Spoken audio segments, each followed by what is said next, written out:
An injury doesn't just break your body, it can shatter your sense of self. For me, the physical pain from a car accident that left me with a broken knee and a broken wrist was tough, but it was nothing compared to the war inside my own head. The total loss of motivation, that feeling of being left behind, the constant nagging anxiety, that was the real battle.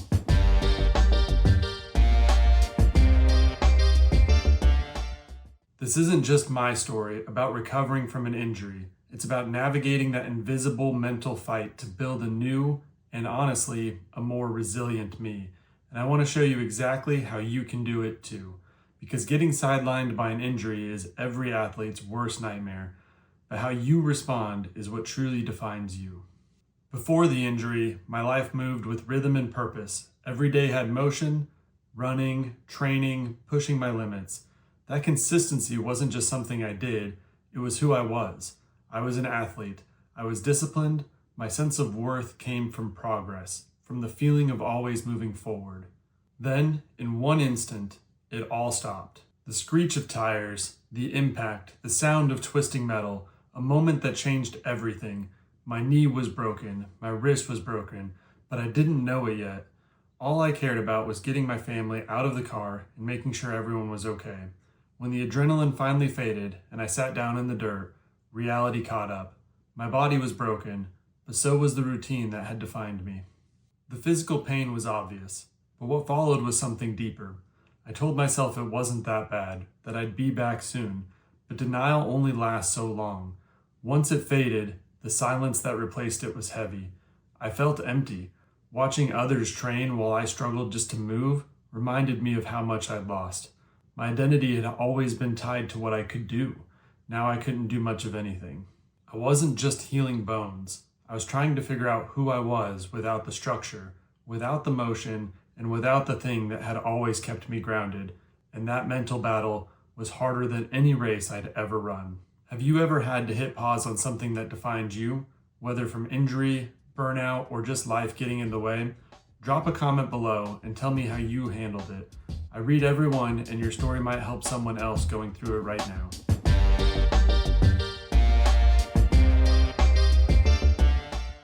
I wish I could tell you there was one big, movie-like moment where everything changed.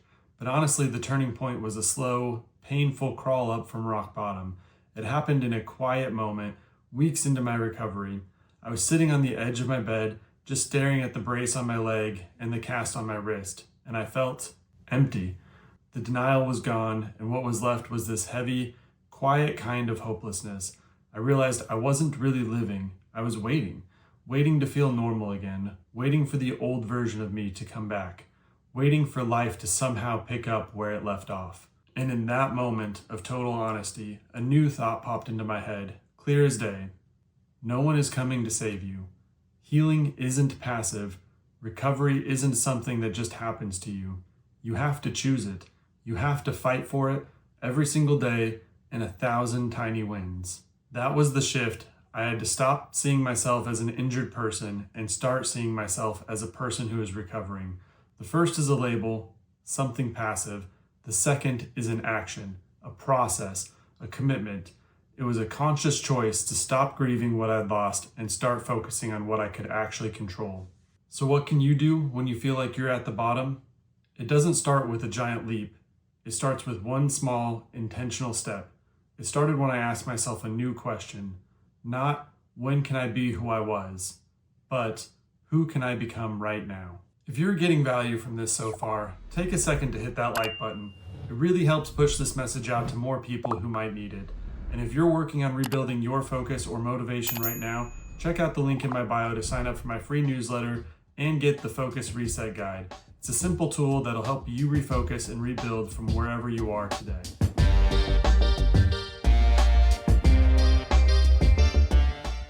This is where the real work started. Rebuilding my routine wasn't about copying the past. It was about creating a new future. I broke it all down into 3 core pillars. First, I had to completely change what a routine even meant. My old routine was this beast of high-intensity workouts. Just thinking about it was demoralizing, so I threw it out.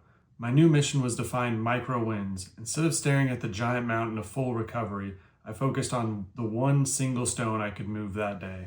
My goal wasn't get back to running. It was do my 10 minutes of physical therapy exercises twice a day without missing a single session for 1 week. That's it. And when I did it, I celebrated it. It sounds so small, but those tiny wins were everything. They were proof that I was still in control and could still accomplish things. They started to rebuild my confidence, one small piece at a time. Shifting your focus from what you can't do to what you can do is the most powerful tool you have.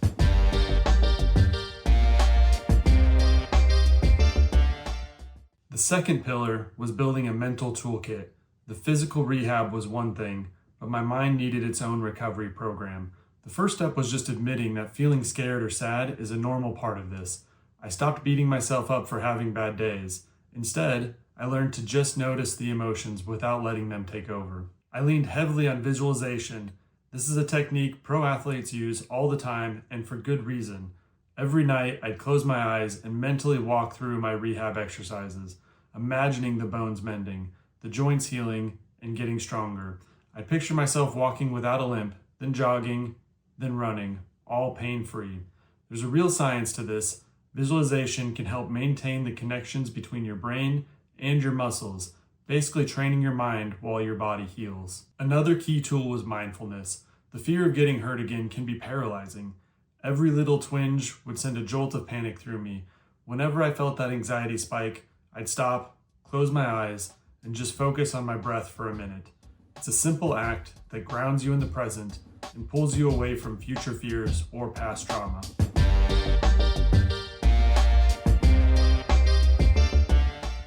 The third and final pillar was about finding new parts of my identity and staying connected. For so long, my sense of self was built around movement, running, training, and competing.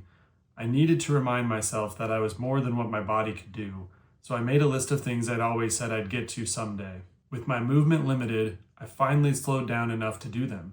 I read a few books I'd been putting off for years, caught up on shows I'd never made time for, and actually allowed myself to rest without guilt. None of it was about performance or progress. It was about curiosity, enjoyment, and presence. Those small things helped me reconnect to life outside of training. They reminded me that identity isn't a single label or achievement. It's built from the collection of moments that make us feel alive, even when life forces us to slow down. One of the hardest but most important things was resisting the urge to disappear. When you're injured, it's easy to isolate yourself, to avoid people because you don't want to talk about what happened. But I had to make a conscious effort to stay connected. I reached out to friends, met up just to catch up, and talked about anything other than recovery. Those moments reminded me that my worth wasn't tied to how fast I could run or how strong I felt. That support network mattered more than I realized, not because they could fix anything, but because they reminded me that I wasn't alone in this. It's been over a year now. My new routine looks different. Some days it starts later, and sometimes it's a long walk instead of a hard run. It includes quiet moments with a book, time to reflect, and a steady focus on strength, both physical and mental. Am I fully recovered? Physically, I'm getting there, but mentally, I'm not the same person I was before the accident. And that's a good thing. I'm stronger. The old version of me had a brittle kind of resilience, one built entirely on performance and progress. When that was taken away, I fell apart. The new version is more grounded. My sense of self is wider now, built on discipline, perspective, patience, and the ability to adapt. An injury doesn't have to define you, but your response to it absolutely can. You always have a choice. Let it break you and mark the end of a chapter, or use it as an opportunity, a chance to understand your body, strengthen your mind, and rebuild yourself from the inside out. The journey is long and rarely linear. There will be setbacks and rough days, but you're not alone in it. The mental battle is the hardest part of recovery, and overcoming it is the greatest victory you'll ever earn. You can rebuild, stronger, wiser, and more complete than before. If this message connected with you, hit subscribe and join me here every week as we keep building balance, discipline, and resilience together. Your comeback story starts now.